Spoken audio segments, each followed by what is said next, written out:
자, 압도적 뉴스 콘텐츠 3프로 뉴스룸입니다. 안녕하세요, 이주 기자입니다. 안녕하십니까, 류종훈 기자입니다. 네, 오늘 너무 더워요. 그래서 오늘 더운 이야기, 네. 잠시 후에 더운 이야기 또 네네. 준비를 했습니다. 자, 그런데 이제 조금 전에 우리 네. 민트윤께서 아. 주가 떨어지는 거 이제 탕 후루루루 이걸로 해주셨잖아요. 네네. 민트윤이니까 되지. 해보시겠어요? 그거 했다고 우리 거 욕을 얼마나 많이 먹으려고. 탕 총 맞을 것 같은데 그랬다가. 진짜 우리는 큰일 납니다. 역시 이게 참 사람마다 이미지라는 게 네.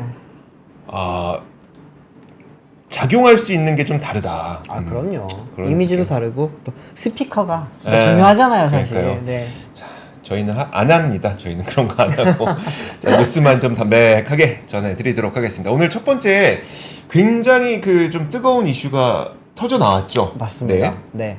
일단은 오늘 가장 핫했던 종목 하면 어디 떠오르세요? 오늘 가장 핫한 거는 아마 SK그룹이 아닐까. 맞습니다. 네. SK이노베이션 오늘 주가가 날라갔습니다. 주가 한번 띄워주십시오. 한번 화면 보시죠. 네.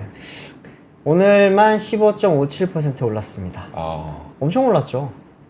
오늘 이렇게 오를 수 있었던 이유는 석유화학 산업이 잘 되는 건 아닐 거고. 그렇죠. 네. 그렇다고 지금 배터리가 잘 되는 것도 아니죠. 네. 오늘 어떤 이야기가 있었냐면은 SK이노베이션과 SKENS가 합병을 해서 자산 가치 100조짜리의 엄청나게 큰 에너지 기업을 만들 거라는 그런 보도가 몇 개 있었습니다.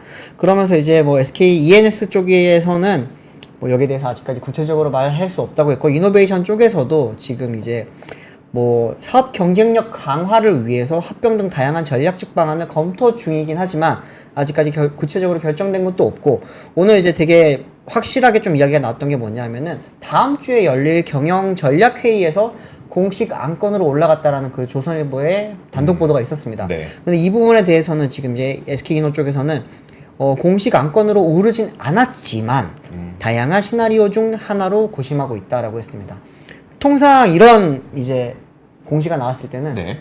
올라간다고 봐야죠. 그쵸. 네, 대부분 네. 올라가는 게 맞을 거고요.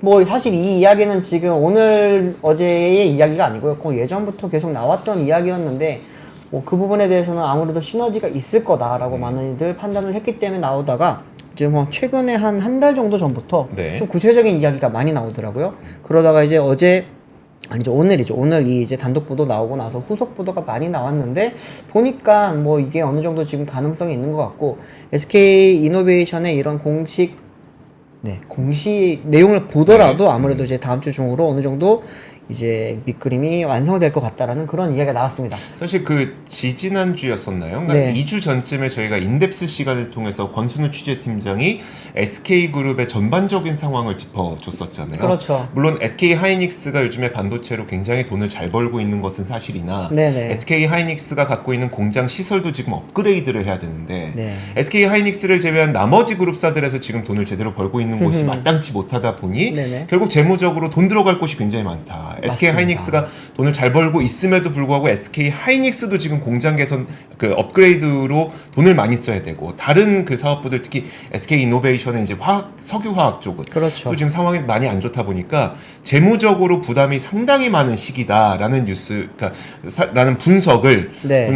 한 2주 전쯤에 이제 짚어줬었고, 또 많은 분들이 관심을 갖고 보셨었는데 결국은 이런 문제점 때문에, 네. 문제점이라고 해야 될까요? 그러니까 이런 것 때문에 결국은 이런 합병설까지 네네. 나오게 된 거겠죠. 합병설이었죠. 그쵸. 근데 이제 이게 어느 정도는 이제 맞아 들어가는 것 같습니다. 솔직하게 네. 말씀드리면은. 네, 여기에 대해서 이제 그러면 두 회사가 어떤 회사인지를 한번 표를 보시면서 설명을 드리면은, SK이노베이션 같은 경우에는 연간 매출이 한 77조 원 이상 하고요. 네. 자산 가치만 86조 원이 넘는 굉장히 큰 회사입니다. 또 SK그룹의 이제 중간 지주 회사 역할을 하고 있거든요. SK그룹의 이제 세 가지의 이제 큰 갈래를 보자면은 통신 쪽이 있고, 그리고 이제 반도체가 있고, 네. 석유화학 기업이 있는데 그 중에서 이제 석유화학 쪽을 지금 담당하고 있는 중간 지주 회사입니다. 지금 보시면 주요 이제 계열사가 SK 에너지, 지오센트릭, 엠무브, SK 온 이렇게 있습니다. 뭐 다들 너무나 큰 회사들이고 많이들 아시는 회사들이죠. SK ENS에 대해서는 많은 분들이 조금 뭐 잘 모른다, 내가 좀 익숙하지 않다라고 하시는 분들도 있을 것 같은데, 네. 쉽게 말하면 가스 쪽의 사업을 주력으로 하는 곳이라고 보면 됩니다. 네. 연간 매출이 한 11조 정도 하고요. 그리고 이제 자산 규모가 한 19조 정도 가지고 있습니다. 그러다 보니 이제 양사가 합치게 되면은 아무래도 자산 가치가 한 105조 이상의 굉장히 큰 초대형 에너지 기업이 될 수 있다라고 하는 이야기가 나오게 된 겁니다. 그런데 왜 합병 이야기가 나왔을까요? 이게 중요하잖아요, 사실은. 그렇죠. 그 이유는 사실 SK 이노베이션이 굉장히 지금 미래 가치로 봤을 때는 가장 큰 가치를 가지고 있는데 현재로서는 가장 아픈 손가락이 있습니다. 지금 주요 계열사의 가장 마지막에 있는 SK온이죠. SK온 같은 경우에는 지금 계속해서 돈이 들어가야 되는 상황이고요. 공장 시설도 늘려야 되고 여러 가지 지금 차원에서 돈이 계속 투입이 돼야 되는데 그 비용만 수조 원 들어가야 되거든요. 그러니까요. 그런 상황에서 지금 이제 SK 이노베이션이 이 돈을 계속 부담하기가 쉽지가 않은 상황입니다. 실제로 지금 오늘 이제 제가 재무제표를 한번 확인을 해보니까 SK 이노베이션 같은 경우는 현재 지금 가지고 있는 현금성 자산이 한 13조 원 정도 되고 있습니다. 네. 근데 이걸 전부 다 SK온에 투입을 할 수는 없죠. 당연히 이제 다른 계열사에도 지금 들어가야 되고 여러 가지 사업들을 좀 추진하고 있는 게 많기 때문에 네. 그 부분에 대해서 이제 돈이 필요한데 이게 돈을 조달하는 게 쉽지가 않잖아요. 그럼요. 네. 그러다 보니까 이제 SK ENS가 되게 알짜 회사입니다. 이 네. 회사랑 한번 합쳐서 이 부분을 좀 조달을 해보면 어떻겠냐라고 하는 시나리오가 예전부터 좀 있었고요.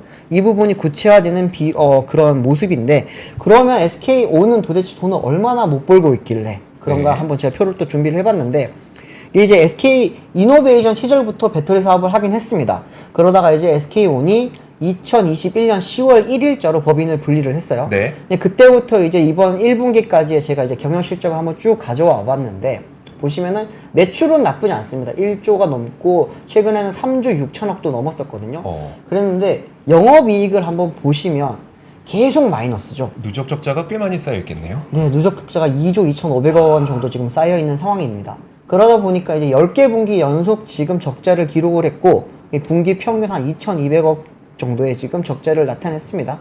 보시면 이제 영업이익률이 조금 중요한데 마이너스 29%로 시작을 해서 작년 4분기 때 마이너스 1%까지 가까스로 이제 BEP 지점을 조금 찾아가는 모습이었죠. 네. 이때만 하더라도 이제 SK온 경영진 쪽에서는 내년 중으로 우리가 이제 흑자 전환을 할 거를 지금 목표로 하고 있다라고 이야기를 했습니다. 하지만 이번 1분기 보시면 처참합니다. 마이너스 3,315억 원의 지금 영업 손실을 기록을 하면서 이익률은 마이너스 20%가 됐습니다. 그러다 보니까 지금 이제 현재로서는 돈을 투입을 많이 해야 되는데 SK온 자체적으로는 지금 현금 창출 능력이 없다고 볼 수 있는 상황이고 그러다 보니 SK 이노베이션 쪽에서는 계속 돈을 쏟아붓고 있는 상황인데 여기에 대해서 지금 여러 가지 지금 뭐 그 회사 안에서도 되게 불만이 많고 주주들도 불만이 많은 상황이죠. 그러다 보니 이제 결국에는 새로운 현금 창출 능력을 가진 곳을 찾았는데 이제 SK 이노베이션, SK ENS가 그 중에 지금 대표적으로 꼽히게 된 겁니다. 네. SK ENS 같은 경우에는 아까도 말씀드렸지만 11조 매출에 한 1조에서 2조 원 정도의 영업이익을 내는 굉장히 알짜 회사입니다. 네. 이 회사 자체가 지금 뭐 LPG라는 게 지금 뭐 너무 잘 아시잖아요. 가스라는 게 보면은 이게 꾸준히 돈을 만들어낼 수 있는 회사잖아요. 그렇죠. 갑자기 튀지는 않지만 네. 그래도 꾸준히 영업이익을 낼 수 있는 회사인데 한번 표를 보시면은 작년 1분기부터 올해 1분기까지 계속 이제 2,300억 원에서 4,500억 뭐 이렇게 계속 지금 흑자를 내고 있죠. 한때 이제 5,730억 원까지 흑자를 냈던 기업이다 보니까 현금 창출 능력이 굉장히 좋습니다. 또 하나는 이제 이 회사의 지분 자체를 보시면은 주 SK가 한 90%를 가지고 있는 회사입니다. 쉽게 말하면은 주 SK의 굉장히 좋은 캐시카우죠. 네. 그러다 보니까 여기는 지금 이제 SK 자체에 보면은 배당도 굉장히 많이 해주고 있어요. 2019년도에 7,300억 원을 이제 현금 배당을 했었고 쭉 매년 이제 5천억 원 이상 2021년도에 3,800억 원을 하긴 했지만 평균적으로 보시면 5천억 원 이상의 지금 배당을 꾸준히 해온 기업입니다. 그러다 보니 이제 이 부분에 대해서 굉장히 좋은 현금 창출 능력을 가지고 있으니까 SK온 쪽에 좀 도움이 되지 않겠느냐라고 하는 건데 이거는 이제 SK 이노베이션과 SK온 쪽에 지금 입장에서 생각을 했을 때죠. 그렇죠. 그러다 보니까 이제 그 SK ENS는 아직까지 비상장사다 보니까 여기 주주들은 아직까지는 크게 없습니다. 네. 그런데 아까 말씀드렸지만 주 SK가 90%를 지분을 가지고 있다고 했잖아요. 네. 그러면은 여기에 지금 가치는 주 SK, ENS의 가치는 주 SK에 많이 담겨 있죠. 그렇겠죠. 그러다 보니 이번 합병에 대해서 지금 주 SK 주주들이 굉장히 좀 많이 불만과 걱정을 많이 하고 있고 그러니까요. 왜냐하면 이제 합병 비율이 어떻게 정해질지에 따라서인데 이제 지금 SK 이노베이션 같은 경우에는 현재 PBR이 0.5 정도밖에 안 나옵니다. 네. 그러면은 0.5가 1이 안 될 경우에는 이제 자산 가치를 이제 같이 넣을 수 있거든요. 네. 그렇게 될 경우에는 SK ENS 쪽에 굉장히 불리하게 되면서 그러면은 이제 SK 주주 그리고 이제 ENS 주주들이 굉장히 좀 불리해질 수 있다 이런 이야기도 많이 나오고 그러다 보니까 이제 네, 주 와. SK 쪽 사람들이 많이 불만이 큰 상황이죠. 이거 합병 비율 어떻게 되느냐에 따라서 주주 간의 그거 되게 심하겠는데요. 엄청 심할 수 있습니다. 아, 이게 PBR 1배가 안 되면은 자산을 그 합병 비율로 산정 기준으로 넣을 수가 있군요. 맞습니다. 네. 아니 근데 이게 제가 예를 들어 제가 5,000원짜리고 네네. 유료이자가 10,000원짜리 주식이어서 네네. 그러면 이제 정당하게 하려면 2대1로 해야 된다. 그렇죠. 해야 되는데 제가 지금 주가는 5,000원인데요. 자산이 10,000원이에요. 저 1대1로 해주세요라고 하면은 그걸 그 합병 비율 이것도 우리 예전에 많이 봤었는데. 네. 그렇죠? 많았죠, 사실. 이게 또 SK 주주들 입장에서는 이게 참 마음에 안 들 수 있겠네요. 그렇습니다. 근데 또 SK 이노 입장에서도 지금 PBR 한 배가 만약에 인정이 안 될 경우에는 또 이제 주주들이 반대를 할 수 있잖아요. 네. 그렇게 되면은 이제 주식 매수 청구권이라든지 이런 게 또 몰릴 수도 있고 그러면 또 이제 아까 말씀드렸지만 13조 원이 많다면 많을 수도 있지만 지금 현재로서 투자할 곳이 많은 SK 이노 입장에서는 자금 사정이 좀 좋진 않거든요. 네. 그렇기 때문에 이게 좀 막을 수가 없다고 하는 이야기도 많이 나옵니다. 그러면 과연 두 기업이 합병을 하면 SKO는 괜찮아질 거냐라고 네. 하는 거죠. 근데 SKO는 아까도 말씀드렸지만 계속 공장을 짓고 있고 증설을 해야 되고 또 하나는 이제 앞으로 전기차 뭐 지금은 성장 둔하지만 네. 전기차 시장이 커지게 되면은 그때부터 계속해서 R&D 비용과 시설 투자 비용이 들어가야 되는 상황이라서 지금 ENS의 현금이 그쪽으로 다 들어간다고 해서 과연 현금이라든지 유동성 문제가 해결이 될 수 있느냐 이것도 좀 약간은 불투명한 상황이라고 합니다. 네. 그런데 이제 어쨌든 SK 쪽에서는 SK 이노 쪽에서는 기대를 할 수 있는 거는 2030년 이후가 되면 그때부터는 이제 SK 온도 쉽게 말하면은 배터리가 네. 제대로 된 현금 만들어주는 캐시카우 역할을 할 거고 그리고 이제 SK 이노를 이끌어가는 주력 사업이 될 수 있을 거라고 보는 거고요. 또 하나는 SK ENS 같은 경우는 아까 말씀드렸지만 지금은 가스 쪽 사업이 주력입니다. 네. 하지만 미래 여기 또 미래소 SK ENS의 미래 사업 같은 경우에는 수소 쪽을 가지고 있습니다. 현재 이제 인천에서도 지금 수소 관련돼서 지금 사업을 시작을 했고 또 여기 같은 경우에는 지금 SK가 또 앞으로 밀고 있는 수소 관련된 사업의 주력 계열사입니다. 네. 그렇기 때문에 만약에 합쳐지게 되면 전기 그리고 이제 배터리, 수소까지 합쳐서 하나의 에너지 기업으로서 역할을 하게 되면 이노 쪽에 큰 도움이 될 거다라고 하는 그런 게 SK 이노 쪽에 지금 강력한 지금 주장이긴 합니다. 좀 지켜봐야 될 부분이 아직까지 많아요. 다음 주가 되면 이제 공식적으로 이제 의견이 상정이 될 거고 네. 그리고 나면 이제 그때부터는 합병 비율 이야기도 많이 나올 거고요. 또 하나는 SK온이 현재 IPO 추진을 좀 준비를 하고 있잖아요. 네. 프리 IPO를 이미 한번 했고 지금 두 번째 IPO도 지금 추진을 하고 있는데 이 과정에서 지금 뭐 MBK라든지 이런 국내 사모펀드들도 많이 들어와 있고 2차 IPO에는 지금 뭐 JP 모건, 네. 또 뭐 뱅크 오브 아메리카 이런 또 해외 자본들도 많이 들어올 예정이기 때문에 이번 합병이 또 이제 앞으로 추진할 SK온의 IPO에 또 어떤 영향을 미칠지도 조금은 살펴봐야 될 포인트 같습니다. 네, 알겠습니다. 와, 진짜 큰 뉴스가 오늘 아침에 이제 단독 기사로 뜨고 나서 네. 장 초반부터 굉장히 큰 폭의 시장 움직임이 있고 그다음에 그 관련된 뉴스들이 쫙 쏟아져 나왔는데 그쵸. 참 이게 이제 처음 나온 뉴스이기 때문에 계속 업데이트 해드리겠습니다만 나중에 이제 합병 비율과 관련돼서 굉장히 큰 이슈가 될 가능성이 또 높겠네요. 네. 자, 좋습니다. 다음 뉴스 한번 보도록 하겠습니다. 다음 뉴스는 제가 준비를 했는데 일단 여러분들 영상부터 한번 보고 가시죠. 오늘 그 강남구 역삼동 아파트에서 지금 화재가 좀 발생했다고 해서 그쵸, 네. 혹시 이거 보셨어요? SNS 상에서 좀 이 화재 그 증거 사진이죠. 증거 사진, 뭐 증거 영상 이런 것들이 계속 많이 제보가 계속 올라오고 있더라고요. 네. 근데 이게 결국은 이제 요즘에 날씨가 너무 덥다 보니까 물론 이 아파트가 실외기 때문에 화재가 났는지 그건 아직 규명이 되지 않았는데 네. 요즘에 화재 사건들이 굉장히 많이 발생을 하고 있거든요.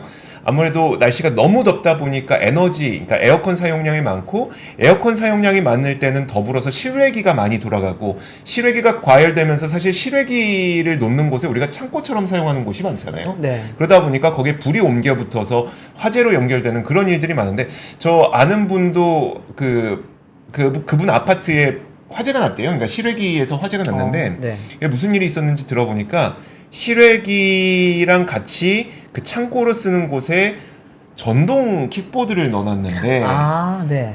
그 실외기가 과열되면서 전동 킥보드에 불이 옮겨 붙는 바람에 네네. 좀 걷잡을 수 없이 불이 좀 커졌다고 그쵸. 하더라고요. 그래서 거기 배터리 달려 있으니까. 그러니까요. 네. 그러니까 날씨가 예년보다 훨씬 더 좀 더운 날씨를 보이고 있잖아요. 그러다 네. 보니까 전력 사용량에 대한 우려가 굉장히 많은 겁니다. 이 얘기하려고 이렇게 오래 끌었습니다.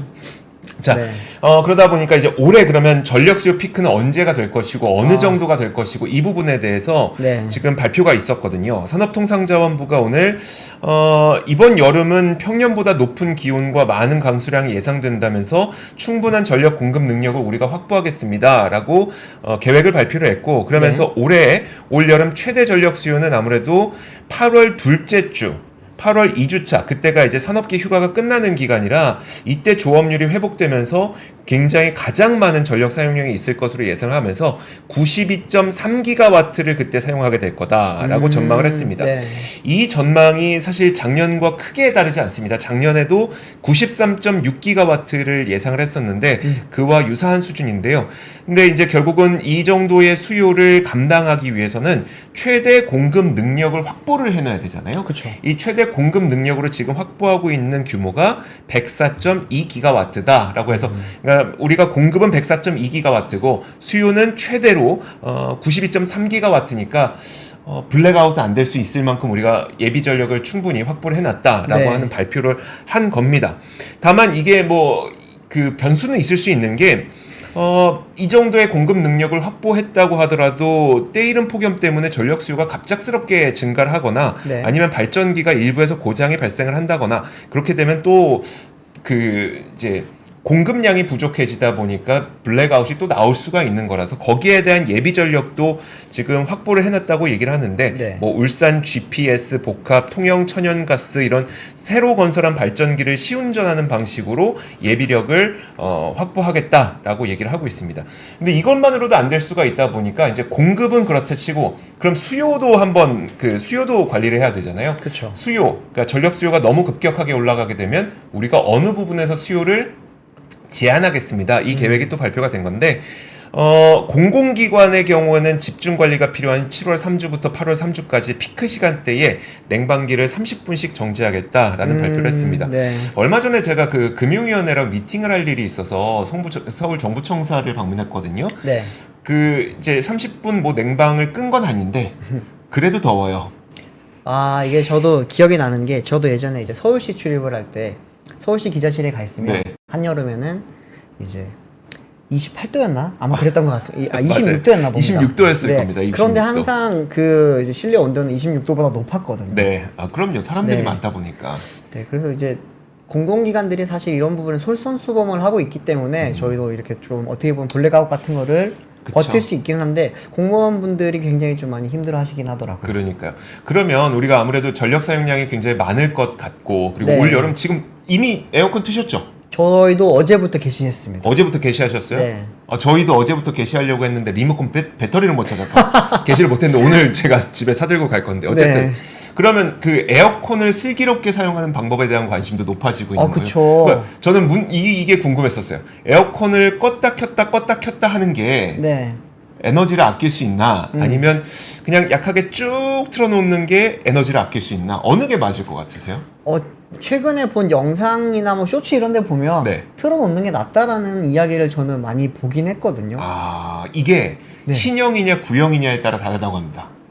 오늘 한전에서 네네. 슬기로운 에어컨 사용법을 공개를 했는데 네. 공유를 해줬는데 에어컨은 이제 결국 에어컨에서 전기를 90%에서 95% 이상 그냥 모든 전기를 잡아먹는 게 다 실외기잖아요. 네. 그러니까 실외기가 꺼졌다 켜지는지, 그러니까 실외기가 어떻게 작동하는지 여부에 따라서 껐다 키는 게 나을 수도 있고 네. 계속 켜놓는 게 나을 수도 있고라고 하는 겁니다. 그래서 예컨대 이제 구형과 신형으로 나뉘게 되는데 그냥 통상적으로 2011년 이전에 제작된 제품은 구형, 2011년 이후에 제작된 제품은 신형이라고 보고 네. 그러면은 이제 구형의 경우에는 설정 온도에 도달하기까지 실외기가 일정한 속도로 가동이 됩니다. 그럼 목표한 온도에 도달한 이후에는 이 실외기가 지 알아서 꺼졌다 켜졌다 꺼졌다 켜졌다를 반복하게 되는데 네. 실외기는 꺼졌다 켜졌다 꺼졌다 켜졌다를 반복하면서 전력 사용량이 많기 때문에 네. 요거는 이제 어느 정도 온도에 도달하게 됐을 때는 여러분들이 스스로, 그러니까 구형의 경우에는 스스로 아예 에어컨을 잠깐 껐다가 몇 시간 지나서 조금 더 더워진다 싶으면 켜고, 요런 방식이 훨씬 더 나은 거고요. 네. 반면에 신형의 경우에는 그 설정 온도에 도달할 때까지는 실외기가 강하게 운전을 했다가 네. 온도에 도달하고 나면은 실외기가 그냥 스스로 약하게 운전을 해서 쭉 약하고 길게 운전이 되기 때문에 네. 그 신형의 경우에는 그냥 켜놓는 게 훨씬 더 에너지를 절약할 수 있는 방법이라고 얘기를 했습니다. 지금 댓글창에서 계속 나오는 게 인버터 이야기가 많이 네. 나오는데, 인버터가 달려 있는 게 이제 사실 이제 신형이고, 그렇죠. 정석형이라고 그렇죠. 하는 것들 정석형. 구형이긴 하죠. 네, 그렇죠. 그래서 코알라님께서 3,000원 후원해 주셨는데 감사합니다. 감사합니다. 이게 이런 꿀팁을 드려야지. 네. 이게 역시 생활에 도움이 되는 뉴스가. 저희가 지금까지 도움되는 뉴스를 안 전해드렸었군요. 아닙니다. 네. 농담이고. 자, 그렇습니다. 그리고 이제 더불어서 우리 문 열고 에어컨 켜시는 분들 꽤 많아요. 그러니까 공기의 순환 때문에. 근데 네. 이렇게 되면은 전력 소비량이 거의 4.4배가량 증가를 하니까 네. 요건 웬만하면 좀 지양하시는 게 낫고. 그렇죠. 또 서큘레이터나 선풍기와 함께 그 가동을 하시게 되면 네. 훨씬 더 빠르게 이제 실내 온도가 내려가기 때문에 이런 네. 것들이 전력 효율에 좋다. 사실 이 전력 효율에 좋다는 게 첫 번째로는 우리가 전기료를 그러니까 소비자 단에서 전기료를 아낄 수 있다는 것도 그렇지만, 전체적으로 이제 우리가 대승적 차원에서 보면은 전력 사용량을 좀 낮출 수 있는 거기 때문에 네. 우리는 이런 부분들을 좀 참고하는 것도 좋을 것 같습니다. 네. 알겠습니다. 다음 뉴스는 저 자동차 산업 관련된 거 하나 가져왔습니다. 네. 오늘 또 좋은 소식이 하나 있었는데, 요즘은 뭐 자동차 수출 잘 되고 뭐 그런 이야기 많잖아요. 네. 근데 오늘 또 이번에 이제 5월 자동차 수출되어서 이제 산업 동향이 나왔는데, 보시면은 65억 달러치 이제 수출을 하면서 역대 최대 5월 실적을 기록을 했다고 합니다. 산업통상자원부가 이제 오늘 발표한 2024년 5월 자동차 산업 동향에 따르면 한국의 지난달 자동차 수출액은 64억 9천만 달러로 네. 전년 동월 대비 4.8% 증가한 것으로 나타났습니다. 지금 표를 한번 보시면은 제일 위에 자동차라고 써 있는 게 있고, 그 옆에 6489 보이시죠? 6489 여기요. 네. 네, 이게 바로 64억 8,900만 달러입니다. 이게 수출액이죠. 지금까지 누적을 보시면은 308억 900만 달러를 지금 수출을 했고요. 이제 전년 동기비를 보시면은 이제 현재 4.7% 정도 성장을 기록을 하고 있습니다. 특히나 이제 친환경차가 지금 중요해요. 친환경차 같은 경우에는 지금 이제 이번 달에만 21억 7,600만 달러가 지금 수출이 됐고, 지금 누적으로 보시더라도 103억 달러 지금 수출이 됐습니다. 네. 전체 자동차 수출액의 거의 한 3분의 1이 이제는 친환경 차라고 보시면 됩니다.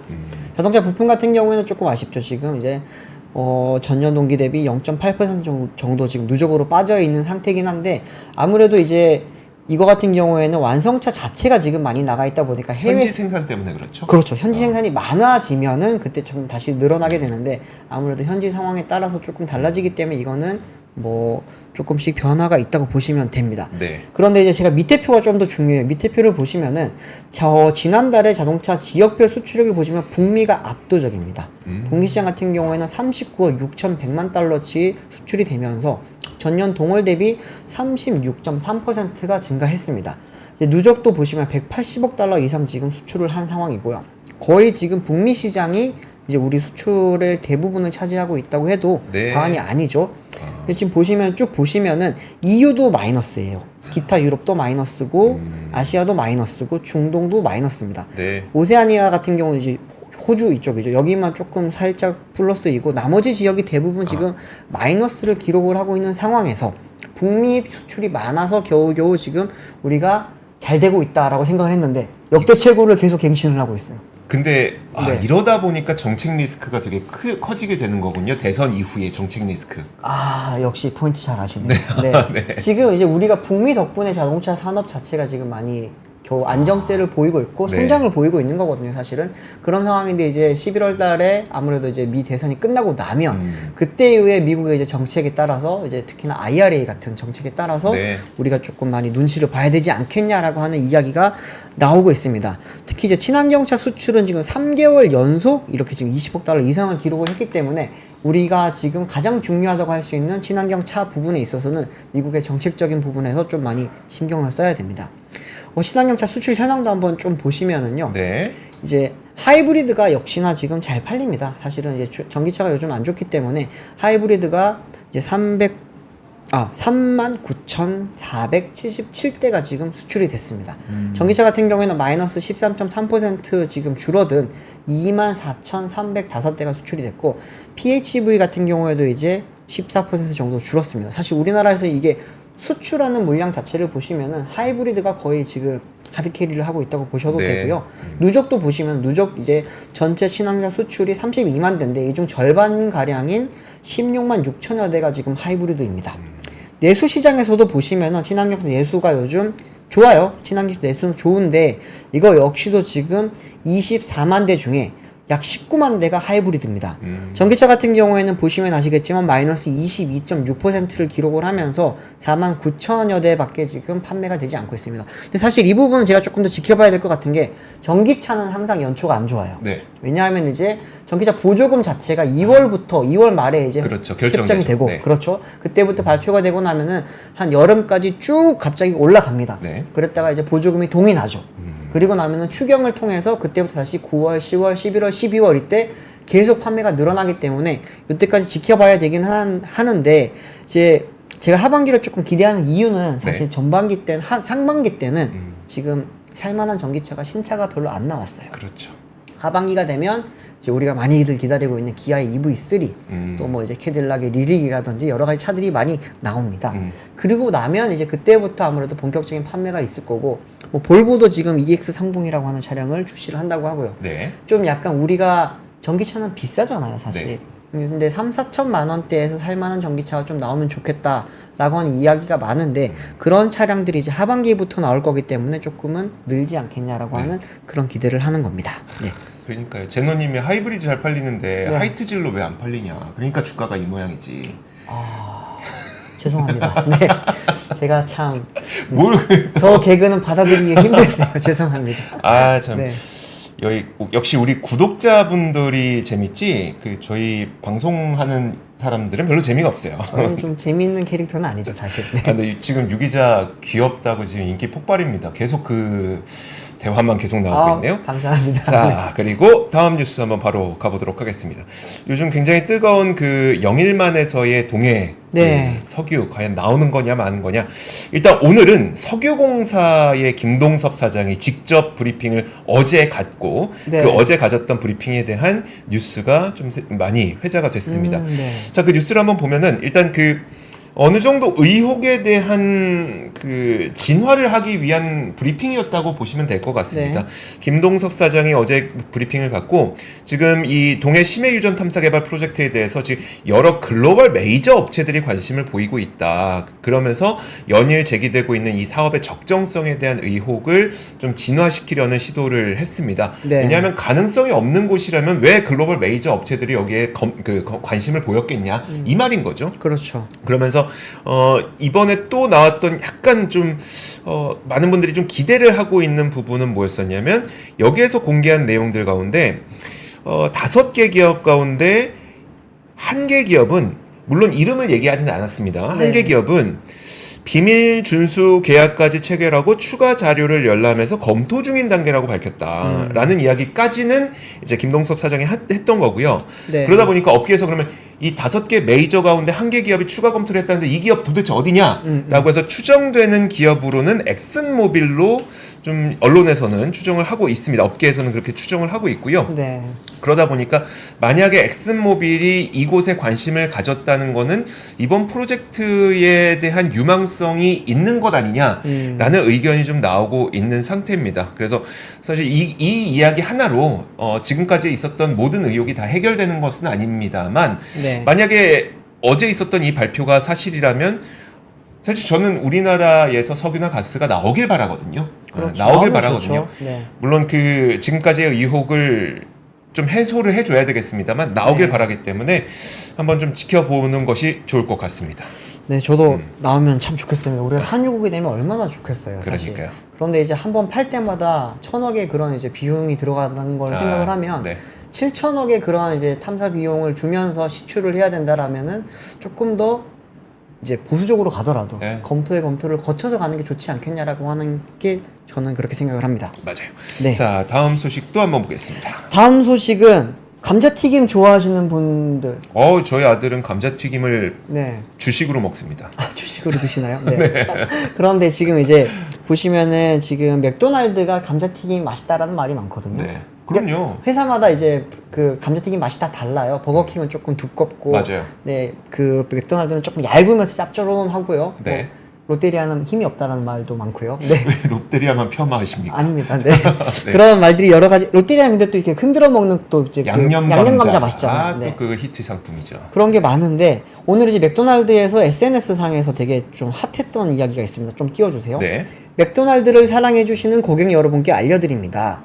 일시적으로 후렌치 후라이를 제공해 드릴 수 없게 됐습니다. 공급망의 이슈라고 하죠. 네. 이렇게 되면서 지금 이제 불편을 끼쳐드려서 진심으로 사과드리고 빠른 시일 내에 재개할 수 있도록 최선의 노력을 다하겠습니다라고 이야기가 나왔습니다. 무슨 문제입니까? 이거 보니까 공급망 이슈가 맞다고 합니다. 이제 맥도날드 쪽에서는 이제 어쨌든 프렌치 프라이를 냉동 감자를 활용을 해가지고 지금 맥도날드는 판매를 하고 있습니다. 네. 여러 회사들이 이제 공급을 받는 게 되게 달라요. 그런데 맥도날드는 미국산 이제 이런 냉동 감자를 가져와서 만들고 있는데 이게 지금 좀 원활하게 수입이 안 되고 있는 상황이라서 좀 죄송하다 이렇게 이야기를 합니다. 그러다 보니까 이제 혹시 그러면은 뭐 지금 공급망 이슈가 많잖아요. 네. 여기 때문에 다른 프렌치 프라이 그 패스트푸드 업체들도 프렌치 프라이 지금 제공이 안 되는 거 아니냐라고 지금 해서 알아보니까 현재 롯데리아, 버거킹, 맘스터치, KFC 등에서는 지금 차질 없이 감자튀김을 정상적으로 판매를 하고 있다라고 이야기를 했습니다. 근데 지금 저는 감자 이걸 보면서 하나 생각냈던 곳이 네. 파이브 가이즈요. 파이브 가이죠? 네, 파이브 가이즈가 네. 원래 감자튀김으로 좀 유명하잖아요. 근데 여기가 이제 원래 미국에서는 그 자국산 감자를 썼는데 네. 한국에 들어올 때도 그 감자를 가져오는 거 아니야라고 이야기가 많았는데 이제 파이브 가이즈는 국산 감자를 씁니다. 지금 이제 강원도 지역에서 많이 지금 받고 있다고 하고요. 한 300여 곳의 농가에서 공급을 받고 있다고 합니다. 그러면서 이제 파이브 가이즈가 사실은 굉장히 미국 냄새가 많이 나다 보니까 좀 이제 반감도 있을 수 있었거든요. 근데 그런 걸 또 마케팅적으로 국내 감자, 국산 감자를 통해서 우리가 이제 한국에 어떻게 보면 농가에도 기여를 하고 있다. 네. 이런 스토리를 만들어내면서 잘 좀 자리를 잡은 그런 영향도 있다고 해요. 네. 그런데 이제 저는 이제 개인적으로 좀 맥도날드 감자튀김을 좋아하거든요. 그래서 조금 아쉽네요. 빨리 좀 이게 좀 정상적으로 들어와서 다시 먹을 수 있으면 좋겠습니다. 알겠습니다. 감자탕의 감자는 어떻게 됩니까? 감자탕의 감자는 상관없습니다. 지금 그래서 저도 전혀 상관이 없을 것 이걸 같은데. 보고 혹시 글로벌 공급망에 문제가 있는지를 확인하기 위해서 찾았는데 사실 글로벌 공급망 문제는 아니었던 것으로 네. 좀 보입니다. 근데 이제 지금 그 맥도날드 자체의 어떤 공급망 이슈라고 봐야지 그런 맞을 것 같아요. 네. 자, 좋습니다. 그리고 저 그 다음 뉴스를 좀 바꿀게요. 저는 네네. 뭐 하고 싶냐면 마지막으로 준비한 뉴스가 유럽 발부채 위기가 지금 다시 한번 기승을 부리게 되는 것 아닌가라는 그런 우려가 좀 있습니다. 제가 그 표를 하나를 준비했는데 네. 여기 있다. 이거 한번 보시죠. 그 올해 들어서 사실 우리나라 코스피 보면서 야, 유럽도 사상 최고가, 미국도 사상 최고가, 일본도 사상 최고가인데 한국만 코스피 이거 뭐냐라고 얘기하셨잖아요. 우리 그렇죠. 그런 얘기 많이 했잖아요. 네. 프랑스 지수 한번 보시죠. 프랑스 지수가 연초 지수로 내려갔습니다. 제자리 찾아갔네요. 제자리 찾아갔습니다. 이거 올 한 해의 수익률이기 때문에 네. 연초 대비 0.5% 오른 걸로 내려갔거든요. 물론 그 전엔 사상 최고가까지 올라가기도 했었죠. 근데 이렇게 내려갔는데 그 이유가 뭐냐면 지금 여러분들 아시는 분들 다 아시겠지만 프랑스 마크롱 대통령이 조기 총선 카드를 꺼내들면서 정치적 불안감이 좀 고조되고 있는 상태이고, 그러다 보니까 이 그냥 단순 지수 하락뿐만 아니라 유럽 내 안전자산으로 꼽히는 프랑스 국채와 독일 국채 수익률 격차도 벌어지고 있거든요. 그만큼 프랑스 경제를 바라보는 시장에 대한 우려의 그 시각이 굉장히 크다는 것을 의미를 하고 있는 상태고요. 네. 지금 이 프랑스의 전체적 긴장감이 고조되고 있는 가운데 지금 그 유럽 의회 선거에서 마크롱 대통령이 이끄는 중도 성향의 르네상스가 극우 성향의 국민연합에 완패하면서 지금 아예 그러면 우리 그 해산하고 조기 총선하겠다 이렇게 된 거거든요. 근데 이 극우 성향의 그 총선, 그러니까 극우 성향의 이런 그 당들이 주장하고 있는 바가 뭐냐면 재정 지출 확대입니다. 재정 지출 확대.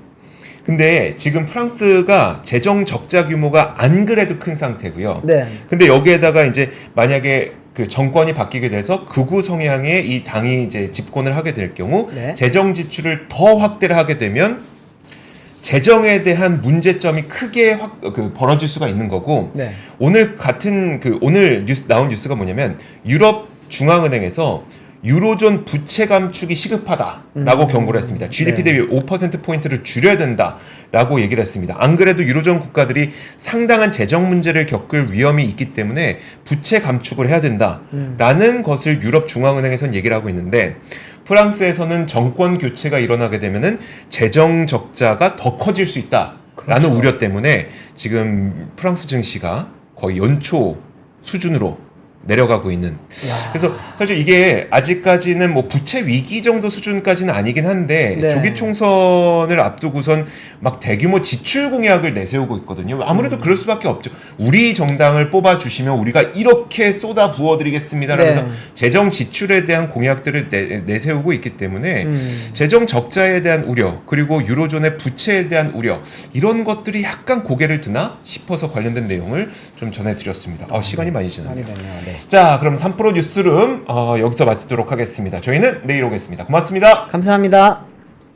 박근영, 이선영, 사경인, 염승환 투자 마스터들의 세심한 케어로 건강한 투자 습관을 만드세요. 3프로 멤버십 3프로 앱에서 확인하세요.